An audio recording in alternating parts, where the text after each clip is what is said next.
the Southeastern Conference right here. Now, there's only one way to start in the Southeastern Conference, and that's with Alabama. Let's go. BigRagoo, you want to lead them off, or you want me to walk them into it? Yeah, go ahead, walk them in, then we'll pick up the pieces. Okay, so you guys know already Saban's coming in right here.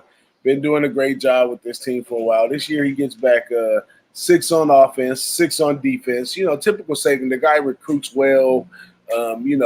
He definitely has another pitcher of lemonade as the other pitcher is pouring out. So this guy knows what he's doing as far as running these college system that he got over here. Last year went 14-1 with this team. Lost a incredible championship game against Clemson. You know, they were simply outplayed.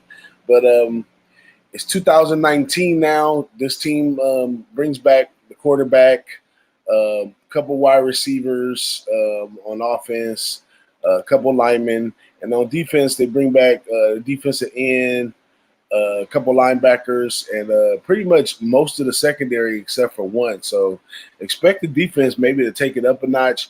We definitely know this team right here is going to be playing with a chip on their shoulder after taking the loss in the championship last year. Week 1, as you see up on the screen right here, they played Duke. There's a little look at the wide receiver getting busy out there. I don't know. What you think about this Alabama team, BigRagoo? Briefly, Nick Saban, what's to say about him, right? He's got all them championship rings on his fingers. They got Tua Tagovailoa, I call him the Flying Hawaiian. He's got all the weapons he needs on wide receivers. Now, you talk about getting a look at game 1. They did lose Jerry Jeudy, who's their number 1 rated receiver, to injury early in that game. So that might have an effect. But, you know, they'll pick up the pieces there. They've got some talented wide receivers to step up. And also at running back position, Najee Harris is a junior. He's probably going to emerge as their top running back. And, Alabama, they do what they do. They're number 1 in scoring overall in total offense. They put the points up. And they'll be right back in the saddle again, in that college football championship race. On the defensive side of the ball, they're normally the defensive juggernaut every year. But there might be a little kink in their armor because with all the depth that they've lost over the years, they usually reload. But this year they're talking like they've been a little bit depleted in depth, because of the NFL, all the drafts that come out and talent they've lost. They're saying that possibly the look here is the concern in the linebacker core. They're a little thin there, but I look for them to refocus overall and make that run like they usually do. But they're looking to get off to a quick start like they normally do, and their toughest looks are probably going to come like in the middle of the season when they got to play LSU and Mississippi State back to back. Those are 2 defensive-minded teams.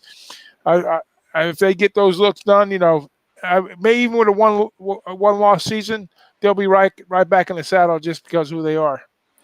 Now, for me, an important note to this Alabama team is something that a lot of cappers did last year, and that was take Alabama first half. And here we go again in week 1. We had a lot of people out there back on Alabama in the first half. We got to remember, guys, that you can't take last year into this year to a lot of respects in college football. The teams change, whatever. First half was a sinker. This game right here was 14-3 at halftime. They did cover the spread by the end of the game, but I don't think they reached the total in that one, which is something that they did very well last year, was getting those totals up. So, hey, Alabama, a team we want to continue to either take them or leave it alone. Not a team that you really want to fade, not often at all. Yeah. But they have New Mexico State coming up next, then South Carolina, Southern Miss, Ole Miss, Texas A&M, Tennessee, Arkansas, LSU, Mississippi State, Western Carolina, and then at Auburn at the end. From the looks of things, looks like they're going to be undefeated at least till they get to this Texas A&M game, and then we can probably reevaluate that. That's quite a few weeks back down, October 12th. So we got a little time for that. But as far as the team right now, I would say, read the lines and either back them or leave it alone. Yeah, I agree. I say they'll probably be undefeated till they meet LSU and Mississippi State because those are really two tough. I mean, A&M's no slouch, but look ahead. You're probably right. That's going to be their toughest game out. That's like 6, 7 games down the road, right? It's 2, 4, 6. Yeah, 6 games. Yeah. That'd be the 7th game. Wow, that's October 12th. But anyways, that's it for me on the Bama squad. How about you? That's it for me as well. Right here on the Boss and the Sauce. Let's get ready to go over into the next team